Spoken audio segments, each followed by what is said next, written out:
Hey, how's it going everyone? This is Lam here. In today's video, I'm going to be talking about an aftermarket grip for the X-T3.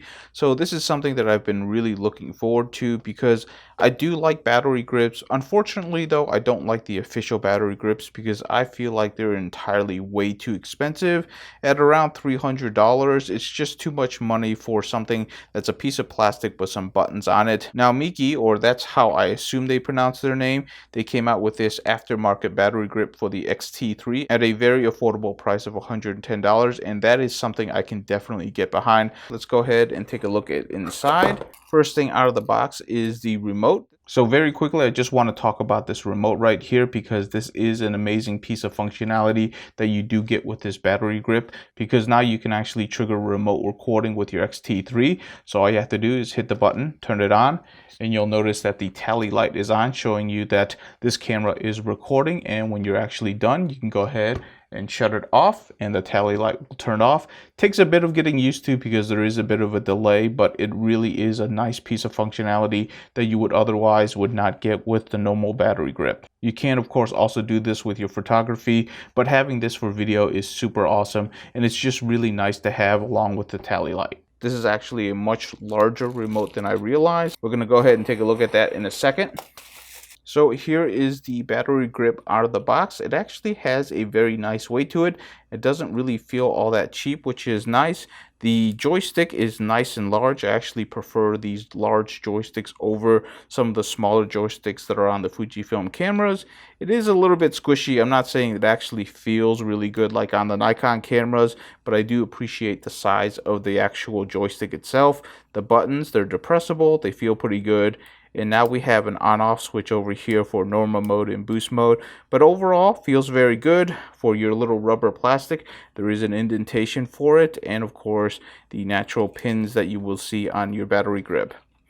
Over here, we have the same type of turnstile. Alrighty, so let's take a look at the battery grip. As you can see, I have both of my Fuji batteries in, and it locks in place very well, so you don't have to worry about them falling off when you're putting them in on and off.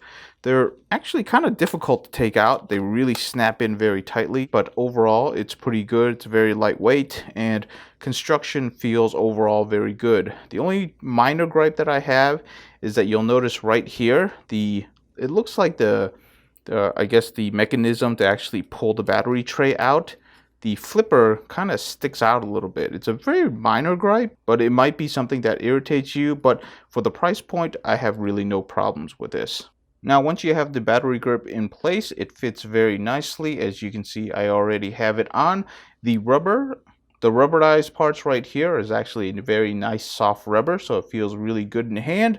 The plastic over here actually feels kind of cheap, to be honest with you, and it actually looks cheap. So while it does blend in fairly well with the camera system, when you look up close, you can really tell that it's cheap plastic. That's the only part of the battery grip that looks really cheap. On the back, the buttons on the back isn't bad at all. The wheel is pretty good, and I do like the switch. The joystick itself, I like how big it is, but it is definitely a little bit squishy. It doesn't really feel like a premium joystick. When you actually flip over and you actually want to use the trigger mechanism for your shutter, I'll be honest with you right here, this does feel very cheap. The button's actually kind of small, and it's kind of hard to find if you're just doing it by finger feel. Definitely takes a little bit of getting used to, but if you're looking for a premium shutter button, this is not going to be it for you. It does feel very cheap right here. The buttons over here though, they feel perfectly fine. It's just that the shutter button doesn't really feel, it just feels cheap. But overall, just from the look and feel of me using it for the last 10 to 15 minutes, it does feel really good in hand, and for $110, really don't have too much of a complaint. As you can see, when I turn it on, the 3 batteries do show up. So my left battery is already drained, my right battery is doing pretty good, and the internal battery inside the X-T3 is slightly drained. So far so good. I definitely need to go out take a couple of thousand pictures with the battery grip to understand if the performance is as good as the Fuji battery grip. Now, as soon as you put in the batteries, you'll notice the time will immediately start, and there is actually a battery gauge right here, so it'll tell you how much battery power is left.